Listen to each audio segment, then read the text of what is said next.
오늘의 양식 이 시간은 마가복음 7장 24절부터 30절 말씀을 통해서 부스러기 은혜라도 주소서라는 제목으로 말씀을 전하겠습니다. 사람마다 하나님께 나아오는 모습은 다양합니다. 그러나 잘 되고 건강하고 형통해서 나오는 사람은 거의 없다고 볼 수 있습니다. 있을지도 모르겠습니다만 저의 경험상으로는 그렇습니다. 고통이 있기 때문에, 아프기 때문에, 절대적 도움이 필요하기 때문에 천부여 의지 없어서 손들고 옵니다 라고 부르면서 우리 하나님 앞에 나아오는 것입니다. 내가 의지할 것이 없기 때문에 이제 마지막으로 하나님을 찾을 때가 있습니다. 오늘 본문에 예수님의 발 앞에 무릎을 꿇고 자기 딸을 불쌍히 여겨달라고 하는 이 엄마도 딸을 살려내기 위해서 할 수 있는 방법은 다 해보았을 것입니다. 그러던 차에 예수님께서 그 지방에 오신다는 이야기를 듣습니다. 예수님께서 하시는 사역들에 대한 이야기를 듣고 있던 차라 감히 유대 지방으로 건너가 예수님께서 도움을 청하고 싶은 마음도 있었는데 자기가 사는 마을로 오신다고 하니 이 엄마는 예수님께 나아가 간구하기로 한 것입니다. 자식을 위하여 무릎 꿇은 엄마, 자식의 문제 때문에 예수님께 나아왔습니다. 이렇듯 우리는 자기가 처한 고통 때문에 예수님께 나아옵니다. 그렇게 하나님의 도우심을 간절히 구하여 문제 하나 해결하려고 하였는데 내가 죄인이라는 사실을 알게 됩니다. 그리고 예수님이야말로 나를 구원하기 위하여 오신 구세주라는 사실을 알게 됩니다. 그래서 자신의 죄인됨을 회개하고 예수님을 구주로 믿고 영접하여 구원을 받게 되는 것입니다. 고통의 문제 때문에 예수님을 만납니다. 고통이 안내자가 되어 예수님을 만나 구원을 받게 됩니다. 오늘 본문의 이 엄마도 자식이 지금 부정한 영이 들려서 마귀가 들려서 고통스러워하기 때문에 예수님을 찾은 것입니다. 사람은 편하면 예수님을 찾지 않습니다. 지금 우리 자신을 살펴보십시오. 하나님께 나아오는 간절함이 있습니까? 그 간절함이 식어져가는 이유가 무엇입니까? 아무 문제도 없는 것 같기 때문입니다. 앞으로도 그런 문제는 없을 것 같기 때문입니다. 그러나 어느 날 갑자기 찾아온 고통은 나를 당황하게 만들고 그저 하나님의 도움이 없이는 한 걸음도 나아갈 수 없음을 깨닫게 됩니다. 오늘 자신의 딸이 부정한 영이 들려서 마귀가 들려서 그 마귀를 쫓아내기를 간절히 바라는 이 엄마의 무릎 꿇음을 통해서 우리에게 가르쳐 주시려고 하는 것은 무엇입니까? 첫째로 예수님께 나아오는데 여러 가지 불리한 조건에도 불구하고 예수님께 나아온 그 믿음을 알게 하시기 위해서입니다. 우리가 또 이 무릎 꿇은 엄마를 통해서 배워야 할 것이 있습니다. 주님께서 가르쳐 주시려고 하는 것. 두 번째로 그것은 바로 이 엄마가 냉소적인 거절을 극복한 그 믿음을 배우게 하기 위해서입니다. 마가복음 7장 26절부터 27절을 보면 그 여자는 그리스 사람이요 민족으로는 수르보니게 사람이더라. 그녀가 그분께 간청하여 그분께서 자기 딸에게서 마귀를 쫓아내 주실 것을 구하거늘 라고 했습니다. 예수님께 나와서 자기 딸에게 들린 마귀를 쫓아내 주실 것을 간구합니다. 부르짖습니다. 이 엄마는 얼마나 간절했겠습니까? 이 엄마는 얼마나 애절한 마음이었겠습니까? 우리 예수님은 우리가 예수님께 나아오면 들어주시고 응답해 주시는 분이십니다. 눈먼 소경이 예수님이 지나가신다는 말을 듣고 예수님을 향하여 소리를 지르면서 다윗의 자손 예수님이여 내게 긍휼을 베풀어 주소서라고 하였을 때 예수님께서 그를 데려오라고 하셔서 그의 눈을 뜨게 하셨습니다. 예수님이 지나가신다는 말을 듣고 예수님을 뵙고자 하는 마음 때문에 자신의 키가 작아 사람들이 많아 볼 수가 없자 돌 무화과나무 위로 올라가 지나가는 예수님을 보고 있었는데 그 예수님이 직접 찾아오셔서 내려오라고 하시면서 내가 너희 집에 꼭 가고 싶다고 하셨던 분이십니다. 구하라 그러면 주신다고 하셨습니다. 찾으라 그러면 찾을 것이라고 하셨습니다. 문을 두드리라 그러면 열릴 것이라고 하셨습니다. 예수님이 이 여인의 외침을 들었습니다. 자기 딸에게서 마귀를 쫓아내달라고 말입니다. 그런데 예수님께서 뜻밖의 대답을 하셨습니다.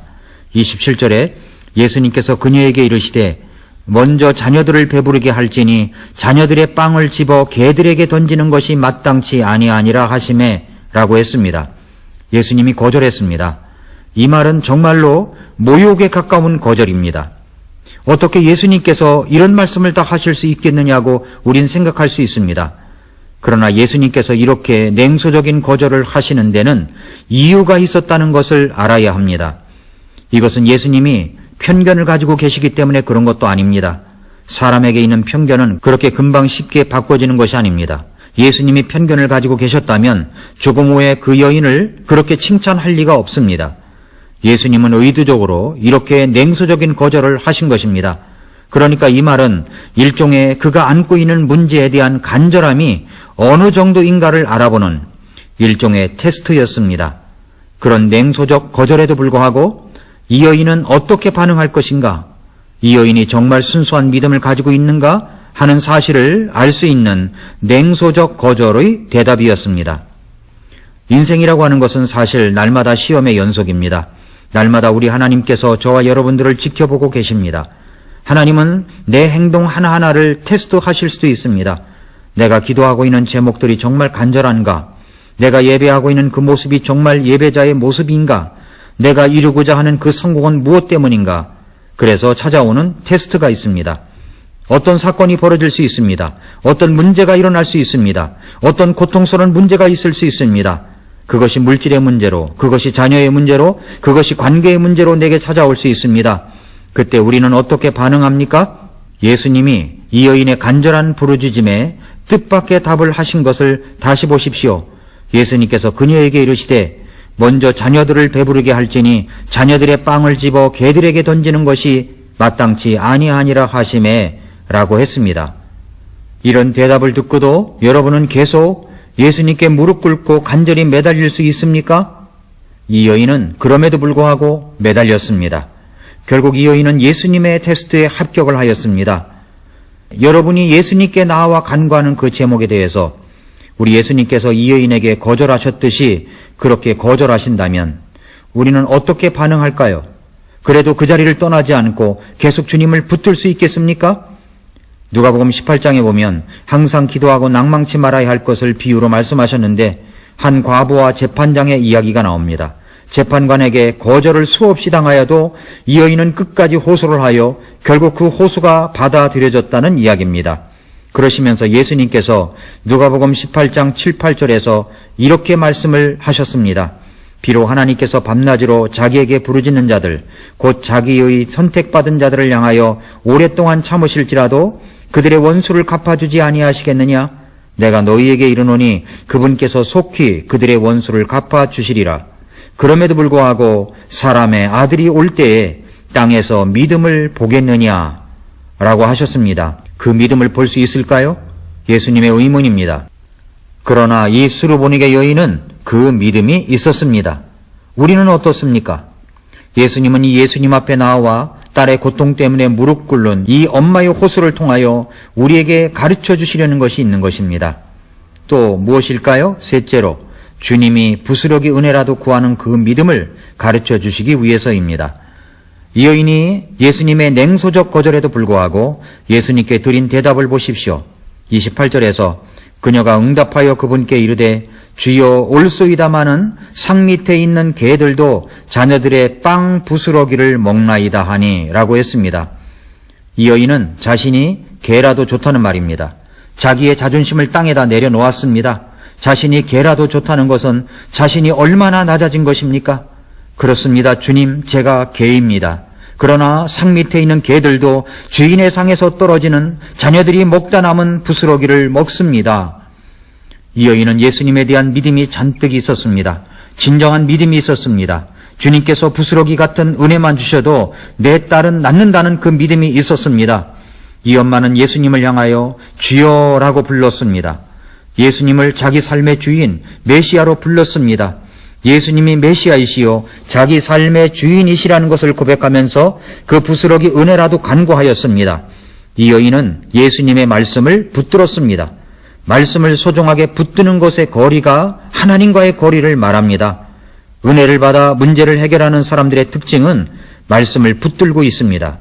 이스라엘 백성이 아닌 이방인에게라도 주실 그 부스러기 은혜를 달라는 이 여인의 믿음을 보고 예수님께서는 마태복음 15장 28절에서 이렇게 말씀하십니다. 이에 예수님께서 그녀에게 응답하여 이르시되 오 여자여 네 믿음이 크도다. 네가 원하는 대로 그 일이 네게 이루어질지어다 하신즉 바로 그 시각부터 그녀의 딸이 온전하게 되니라 라고 했습니다. 정말로 할렐루야를 외치는 응답입니다. 믿음이 크면 원하는 대로 이루어집니다. 사랑하는 성도 여러분, 나에게 어떤 고통의 문제 때문에 우리 예수님을 만나 그 믿음을 인정받았다면 그 고통은 축복의 통로가 되는 것입니다. 구원도 받고 문제도 해결되고 우리는 이 무릎 꿇은 엄마를 통해서 우리를 깨우쳐 주시는 주님의 은혜를 기억해야 됩니다. 부스러기 은혜라도 간구하며 진실되게 주님의 말씀을 붙잡고 응답받는 저와 여러분들이 될 수 있기를 축복합니다.